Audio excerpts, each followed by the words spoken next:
Hello everyone, नमस्कार। मैं रक्षित गुर्जर स्वागत करता हूं आप सभी का अक्षवाट के यूट्यूब चैनल पर। आज की वीडियो में हम समझने वाले इकोनॉमिक्स क्लास 12th का हमारा एक टॉपिक है भारत के सामान्य निवासी और भारत के गैर निवासी, यानी कि residents of India and non residents of India, दोनों के बीच में क्या डिफरेंस है और हम कैसे पता लगाएंगे कि कौन लोग किस देश के निवासी माने जाएंगे और कौन से लोग उस देश के निवासी नहीं माने जाएंगे। तो स्टार्ट करते वीडियो को। तो इसमें कुछ एग्जांपल्स बताए गए हैं जिनकी मदद से हम पता लगा सकते हैं कि कौन लोग हैं जिनको हम उस देश का पर्टिकुलर निवासी मानेंगे। तो सबसे पहले डिफरेंस समझेंगे। भारत के सामान्य निवासी कौन लोग माने जाएंगे? तो भारत में स्थित विदेशी दूतावास में काम करने वाले भारतीय। अब जाहिर सी बात है, जो भारत में लोग रह रहे हैं उनको भारतीय कहते हैं। अब जो भारतीय लोग यहाँ पर जो विदेशी दूतावास होते हैं, दूतावास का मतलब होता है एम्बेसी होती है, यानी कि जैसा हम सब जानते हैं कि एम्बेसडर होते हैं जो डिफरेंट कंट्रीज के इंडिया में भी है, और इंडिया के जो एम्बेसडर्स होते हैं वो अदर कंट्रीज में भी जाते हैं, जो अपने देश की जो फॉरेन सर्विस है उसको रिप्रेजेंट करते हैं। तो यहाँ पर जो सामान्य निवासी है, जैसे भारत में अगर कोई विदेशी दूतावास है, यानी कि भारत में एक एम्बेसी है कनाडा की, और वहां पर अगर कोई यहाँ के लोग काम करेंगे, जो लोग करेंगे इंडियंस, तो वो यहाँ के निवासी माने जाएंगे, यानी कि वो भारत के सामान्य निवासी माने जाएंगे, क्योंकि वो लोग भले ही कनाडा के एम्बेसी में काम कर रहे हैं लेकिन वो एम्बेसी इंडिया के अंदर ही है। तो यहाँ पर जो लोग काम करेंगे कनाडा के एम्बेसी में, यानी कि अगर भारत के लोग यहाँ पर काम करेंगे तो वो लोग भारत के सामान्य निवासी माने जाएंगे। वहीं दूसरी तरफ अगर कनाडा में कोई इंडियन दूतावास है, यानी कि इंडियन एम्बेसी है अगर कोई कनाडा में, और वहां पर काम करने वाला कोई विदेशी है, जैसे वहां के जो लोकल लोग हैं वो अगर इंडियन एम्बेसी में काम करेंगे तो वो लोग भारत के सामान्य निवासी नहीं माने जाएंगे, क्योंकि वो लोग रह रहे कनाडा में, भले वो एम्बेसी में काम कर रहे इंडियन एम्बेसी में, लेकिन वो लोग रह रहे कनाडा में, और तो वो लोग यहाँ के भारत के गैर निवासी होंगे, यानी कि नॉन रेजिडेंट्स ऑफ इंडिया। इसका सेकंड एग्जांपल है, जैसे भारत में स्थित WHO, वर्ल्ड हेल्थ ऑर्गेनाइजेशन, यानी कि विश्व स्वास्थ्य संगठन। अब जैसा हम सबको पता है कि जो WHO यानी वर्ल्ड हेल्थ ऑर्गेनाइजेशन का एक ऑफिस है, तो अगर ये भारत में है और यहाँ पर अगर भारतीय लोग काम करेंगे, यानी कि जो लोग यहाँ पर रह रहे हैं हमारे इंडिया में, ये लोग इसके WHO के ऑफिस में काम करेंगे, तो ये लोग भारत के सामान्य निवासी माने जाएंगे, क्योंकि ये जो WHO का ऑफिस है वो भारत में ही है, और जो लोग यहाँ पर काम कर रहे हैं वो भी भारत के लोग हैं, तो उनको सैलरी मिलेगी, तो इसके अकॉर्डिंग ये लोग भारत के सामान्य निवासी माने जाएंगे। वहीं दूसरी तरफ अगर हम देखें कि भारत के जो गैर निवासी है, अगर भारत में WHO का कोई ऑफिस है और वहां पर कोई बाहर का विदेशी काम कर रहा है, फॉर एग्जाम्पल अगर कोई वहां पर डायरेक्टर है और वो अदर कंट्री से बिलोंग करता है, तो वो भारत के सामान्य निवासी नहीं माने जाएंगे, भले ही वो WHO का ऑफिस इंडिया में है, और लेकिन जो वो काम कर रहे हैं वो यहाँ के लोकल रेजिडेंट नहीं है। तो यहाँ पर हमें ये डिफरेंस दिख गया कि अगर WHO भारत के अंदर है और वहां पर कोई इंडियन काम कर रहा है तब तो भारत का सामान्य निवासी होगा, लेकिन अगर WHO का ऑफिस इंडिया में है और अगर वहां पर कोई जर्मन डायरेक्टर काम कर रहा है या कोई ब्रिटिश डायरेक्टर है जो वहां पर अपनी जॉब कर रहा है, तो उसको हम यहाँ पर भारत का गैर निवासी मानेंगे, यानी कि भारत का सामान्य निवासी नहीं मानेंगे, तो वो नॉन रेजिडेंट ऑफ इंडिया होगा। अब इसका थर्ड एग्जांपल है, जैसे भारत में कोई अंतरराष्ट्रीय मुद्रा कोष है, तो वहां पर अगर कोई भारतीय काम करेगा तो वो भारत का सामान्य निवासी माना जाएगा।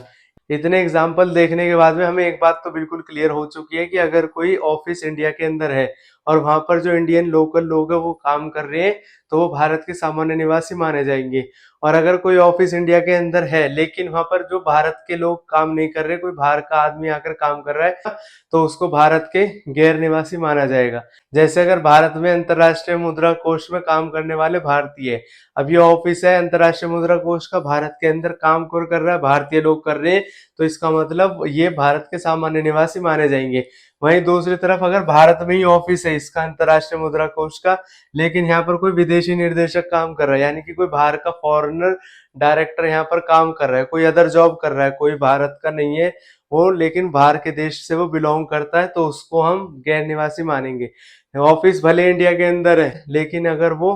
फॉरेन से बिलोंग करता है, यानी कि किसी अदर कंट्री से बिलोंग करता है, तो उसको हम लोग नॉन रेजिडेंट ऑफ इंडिया कहेंगे, यानी कि वो भारत का सामान्य निवासी नहीं माना जाएगा। तो इसके बाद में कनाडा में भारत का राजदूत, तो उसको हम भारत का सामान्य निवासी बोलेंगे।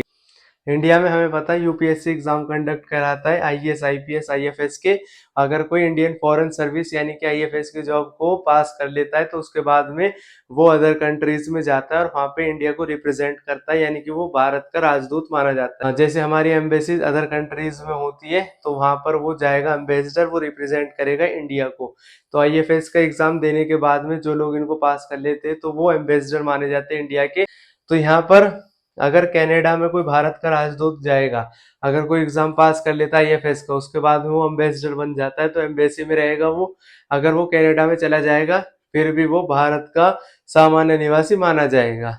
क्योंकि वो हमारा राजदूत है, यानी कि वो एम्बेसडर है, वो रिप्रेजेंट कर रहा है इंडिया को, तो वो यहाँ का नॉर्मल रेजिडेंट माना जाएगा। लेकिन अगर भारत के अंदर यानी कि इंडिया में हमें पता है बहुत सारी एम्बेसीज होती है, यहाँ पर अगर कोई कनाडा का राजदूत है यानी कि अदर कंट्रीज का कोई भी एम्बेसडर है यहाँ पे, तो उसको हम भारत का सामान्य निवासी नहीं बोलेंगे, वो नॉन रेजिडेंट होगा इंडिया का। भारत में 1 साल से अधिक अवधि के लिए रह रहे विदेशी नागरिक, अगर कोई फॉरेनर से यानी अदर कंट्रीज से लोग आकर भारत में रह रहे हैं और उनको रहते रहते 1 साल से ज्यादा टाइम हो जाता है तो वो भारत के सामान्य निवासी माने जाएंगे। लेकिन यहाँ पर एक ध्यान देने की बात ये कि वो लोग पढ़ाई के लिए नहीं आए हो और चिकित्सा यानी कि अपना इलाज करवाने के लिए नहीं आए हो। इसका कहने का मतलब ये कि अगर कोई पर्सन अदर कंट्री से इंडिया में रहने के लिए आया है और उसको रहते रहते 1 साल से ज्यादा टाइम हो गया है तो वो भारत का निवासी माना जाएगा। लेकिन अगर कोई यहाँ पर रह रहा है इंडिया में और उसको 1 साल से ज्यादा टाइम भी हो गया है, लेकिन वो यहाँ पर आया पढ़ने के लिए या यहाँ पर आया अपना कोई इलाज करवाने के लिए, तब उसको भारत का सामान्य निवासी नहीं माना जाएगा। भले वो 1 साल से ज्यादा रह लिया हो या 2 साल रह लिया हो, उसको भारत का सामान्य निवासी नहीं बोलेंगे अगर वो पढ़ने के लिए आया है या अपने इलाज कराने के लिए आया है। लेकिन अगर वो पढ़ने नहीं आया, अपने इलाज कराने नहीं आया है और उसको रहते रहते यहाँ पर 1 साल से ज्यादा टाइम हो गया, वो यहाँ पर काम कर रहा है, तो उसको हम भारत का सामान्य निवासी बोलेंगे। तो ये हमारा पॉइंट बिल्कुल क्लियर है कि अगर कोई बाहर का पर्सन यानी कि फॉरेन से यहाँ पर आ जाता है और यहाँ पे 1 साल से ज्यादा टाइम पीरियड के लिए रह रहा है तो उसको हम भारत में सामान्य निवासी मानेंगे।